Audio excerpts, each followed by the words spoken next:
नमस्कार, स्वागत है आपका हमारे कार्यक्रम ग्रह नक्षत्र और आप में। दर्शकों, हमारा प्राचीन ज्योतिष शास्त्र एक पूर्ण विज्ञान है जिसमें ज्योतिषीय गणनाओं के माध्यम से आपके भूत, भविष्य और वर्तमान का आकलन किया जा सकता है। और इसीलिए हम लेकर आते हैं हमारे इस कार्यक्रम में ज्योतिष विज्ञान से संबंधित जानकारियां, आपका दैनिक राशिफल और समृद्धि टिप्स। तो अगर आपके भी जीवन में है ऐसी समस्याएं तो उनके निवारण हेतु आप हमें ईमेल कर सकते हैं। हमारी ईमेल आईडी है gna@etv.co.in और ईमेल करते समय अपना मोबाइल नंबर जरूर लिखें। शुरुआत करते हैं हमारे कार्यक्रम की और आपको बताते हैं कैसा जाएगा आपका आज का दिन, यानी कि आपका दैनिक राशिफल, जिसे बताने के लिए हमारे साथ स्टूडियो में मौजूद हैं आचार्य राजेश जी। आचार्य जी, आपका बहुत बहुत स्वागत है हमारे कार्यक्रम में। नमस्कार। आज है दिनांक 6 फरवरी, दिन है शुक्रवार। तो जानते हैं आचार्य जी से कैसा जाएगा हमारा आज का दिन।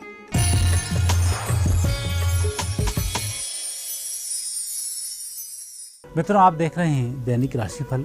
आइए इस राशिफल का शुभारंभ करें प्रातः काल के पंचांग से। फाल्गुन कृष्ण पक्ष द्वितीया तिथि शुक्रवार का दिन है। शुभ समय प्रातः 7:30 से 9 बजे तक, राहु काल प्रातः 10:30 से दोपहर 12 बजे तक। आज चंद्रमा है सिंह राशि में। मित्रों, हम देखेंगे सिंह राशि के चंद्रमा से आपका दैनिक राशिफल। पहली राशि है मेष। मेष राशि वाले व्यक्ति आज थोड़ा सा सावधान रहकर कार्य करें। वैसे तो आज आप सफल हो जाएंगे, लेकिन आपको थोड़े से लापरवाही से लंबे नुकसान के संकेत हैं, इसलिए कोई गलती ही ना हो, इसलिए योजनाएं बनाकर कार्य करें। वृषभ राशि। वृषभ राशि वाले व्यक्तियों का आज दिन बहुत अच्छा रहेगा। दूर दराज के क्षेत्रों से खुशखबरी सुनने को मिलेगी।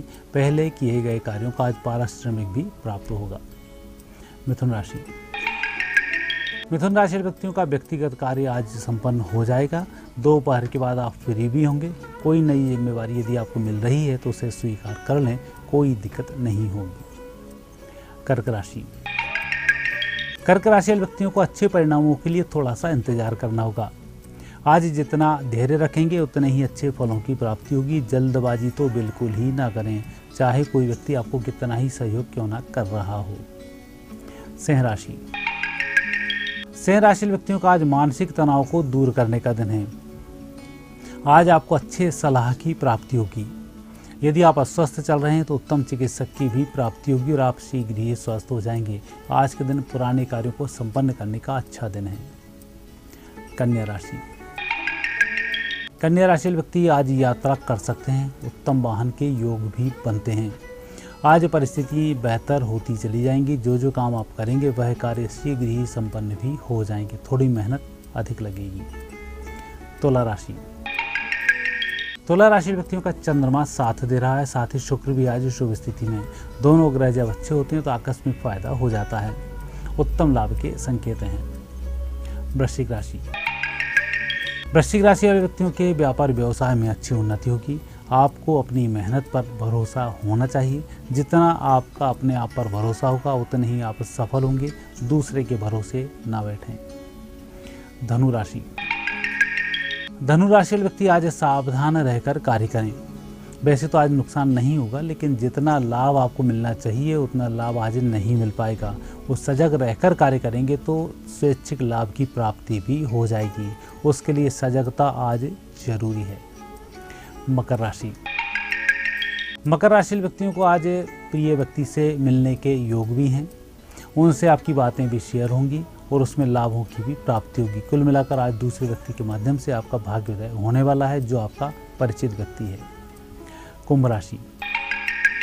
कुंभ राशि व्यक्तियों को आज जीवन साथी की बातों को नहीं जुटलाना चाहिए, ना ही विवाद करने का प्रयास करना चाहिए, अन्यथा विवाद लंबा खिंच सकता है।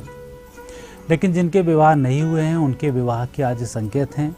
यहाँ कहीं भी आपकी चर्चा होगी, वह चर्चा सफल हो सकती है। मीन राशि। मीन राशि व्यक्तियों की परिस्थिति बेहतर होती चली जाएगी। आज आपको निश्चिंत रहकर कार्य करना चाहिए। जो भी काम करेंगे मित्रों की मदद मिलेगी, आपके कार्य संपन्न हो जाएंगे। आज निश्चिंत रहें। दैनिक राशिफल के बाद अब वक्त है समृद्धि टिप्स जानने का। जानते हैं क्या खास है समृद्धि टिप्स में। मित्रों, आज शुक्रवार का दिन है और सायंकाल से भद्रा प्रारंभ होगी। आज कोई कार्य का शुभारंभ करना है तो दोपहर के बाद उस कार्य का शुभारंभ कर सकते हैं। शुक्रवार के दोष को दूर करने के लिए विशेष दिन, जिस दिन भद्रा शुरू हो रही हो या भद्रा समापन हो, शुक्रवार का दिन हो। उस दिन गाय की सेवा करने से पूर्व जन्मकृत दोष समाप्त हो जाते हैं। उसका आप थोड़ा सा ध्यान रखें कि जब भी आप गाय की सेवा करने जाएं, उसके चरण स्पर्श अवश्य करें।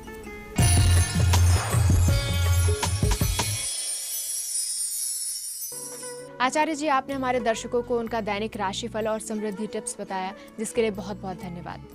धन्यवाद। यहाँ पर वक्त हो चला एक छोटे से ब्रेक का।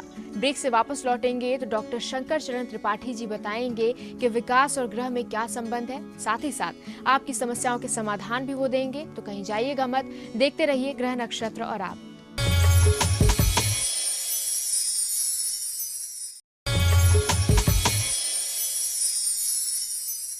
ब्रेक के बाद एक बार फिर से आप सभी का स्वागत है ग्रह नक्षत्र और आप में।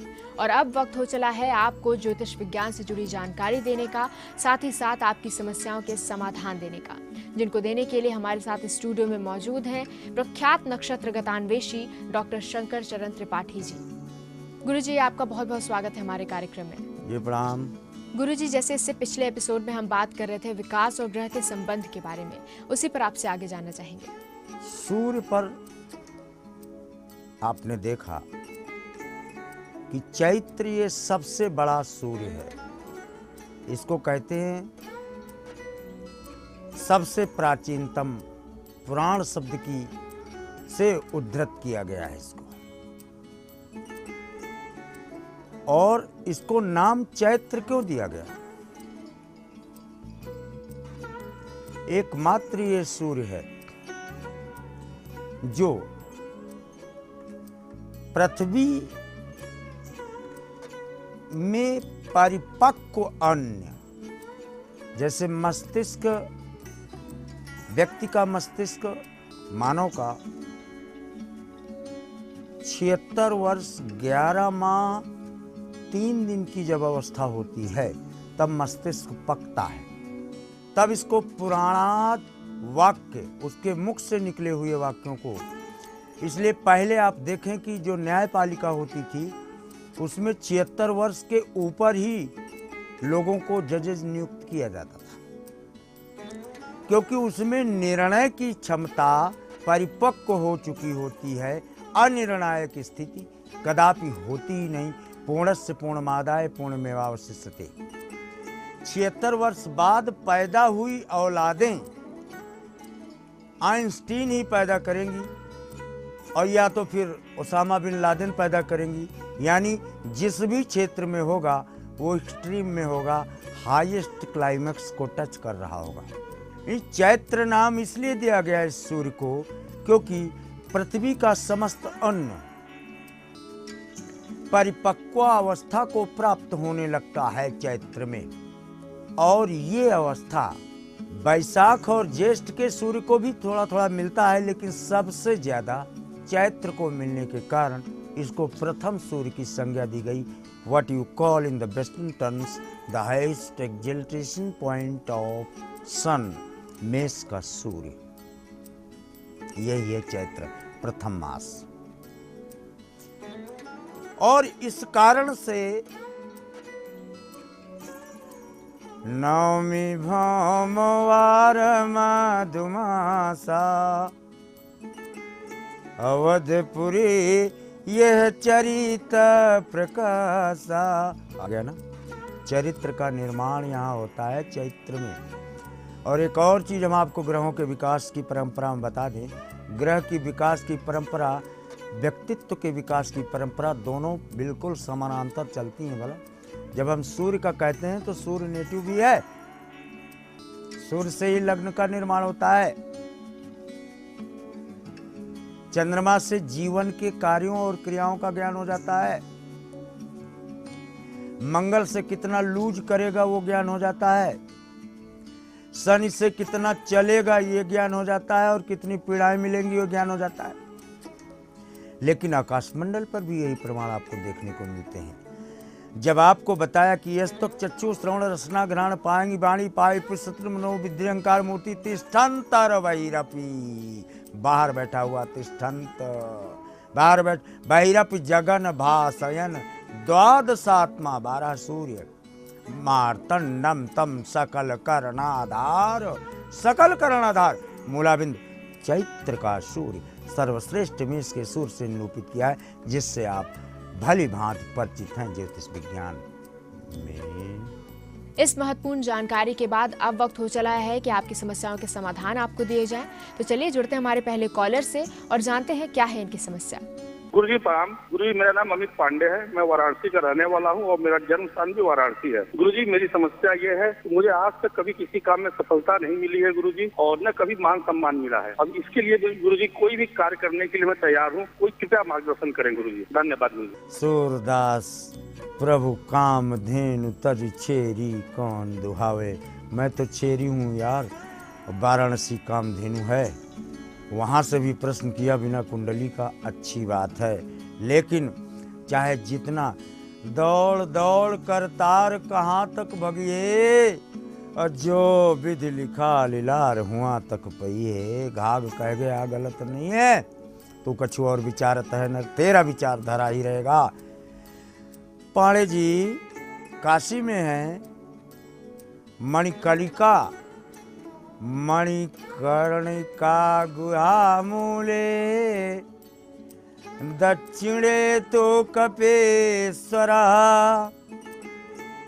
उत्तरे वरुणायस्य, गंगा तो यद अमृतोमय। वारे वाराणसी उल्टा चलने वाली गंगा, और उस स्थान से ये नाथ मणिकर्णिका घाट पर सोमवार के दिन जाओ, कम से कम 4 सोमवार, फिर आपका ये प्रश्न अपने आप अप्रूव हो जाता है। और अब जानते हैं कौन है हमारे अगले कॉलर और इनका प्रश्न क्या है। गुरुजी प्रणाम, मैं देहरादून से जयप्रकाश बोल रहा हूँ। मेरा जन्म 19 अगस्त 1958, समय सायं 7:58, जन्म स्थान टिहरी गढ़वाल। गुरुजी मेरा प्रश्न है कि मेरी आर्थिक स्थिति इस समय ठीक नहीं चल रही है, इसके लिए कोई उपाय बताएं। बाणासुर की पुत्री का नाम उषा था, उसकी सहेली जो आर्कियोलॉजिस्ट थी उसका नाम चित्रा था। किसी भी नक्षत्र में प्रवेश करने की ताकत इसको प्राप्त थी, बाय डिंट ऑफ केवल इसके कारण, इसका आर्कियोलॉजिस्ट के कारण। और बाद में ये उषा अनिरुद्ध की यानी कृष्ण की प्रपौत्र की बहू बनी। विषयांतर नहीं करेंगे, यानी कोई कार्य नहीं बनता तो चित्रा का क्षेत्र, बेड़ा घाट के उस पार का क्षेत्र, यह शास्त्राबाहु का क्षेत्र है, चित्रा नक्षत्र का क्षेत्र है। यहाँ जाओ, यहाँ की भस्म लेके, मिट्टी लेके आओ, तब आपके समस्त कार्यों की सिद्धि मिलती है। इसी के साथ वक्त हो चला है एक और छोटे से ब्रेक का। ब्रेक के बाद गुरुजी देंगे हमारे और भी कॉलर्स की समस्याओं के समाधान। तो कहीं जाइएगा मत, देखते रहिए हमारा कार्यक्रम ग्रह नक्षत्र और आप।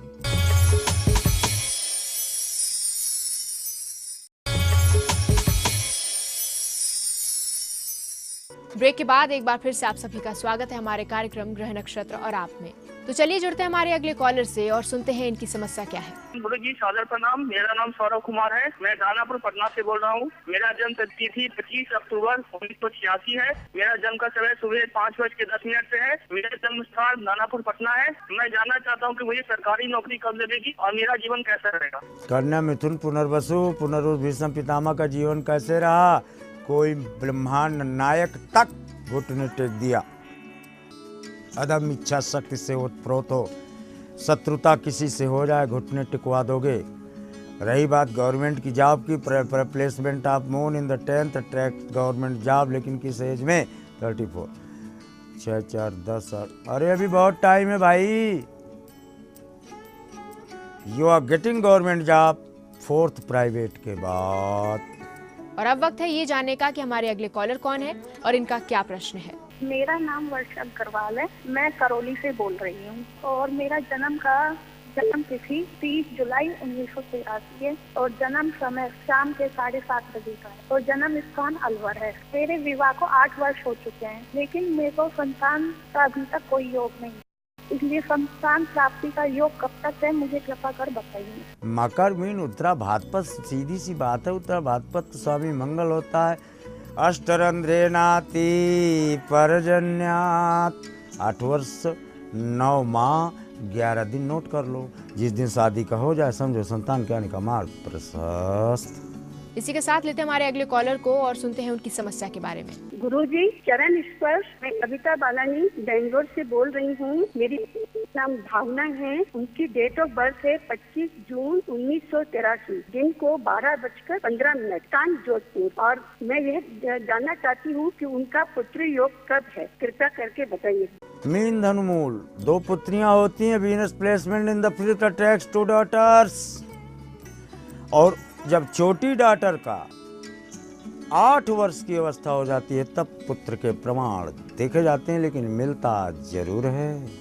तो चलिए जुड़ते हैं हमारे अगले कॉलर से, जानते हैं क्या है इनकी समस्या। स्वामी जी नमस्ते, मेरा नाम रिंकू कुमारी है। मैं झारखंड से बोल रही हूँ। मैं अपने बारे में जानना चाहती हूँ। मेरा डेट ऑफ बर्थ 10 अप्रैल 1987 है। मेरा बर्थ प्लेस बिहार है। मेरी शादी में दिक्कत उत्पन्न हो रही है, तो कृपया कोई उपाय बताए और कब तक सेट होगी, कुछ बताएं। कुंभ सिंह मघा नक्षत्र है, 2.5 फीट पीछे फेंक देता है। मघा नक्षत्र लेके 1.5 किलो की बूंदे पड़ती है मघा में, देखते नहीं हो बरसात में, खोपड़ी फूट जाए अगर बाहर आदमी छाता लगा के नहीं निकले, इतनी बड़ी बड़ी बूंदे।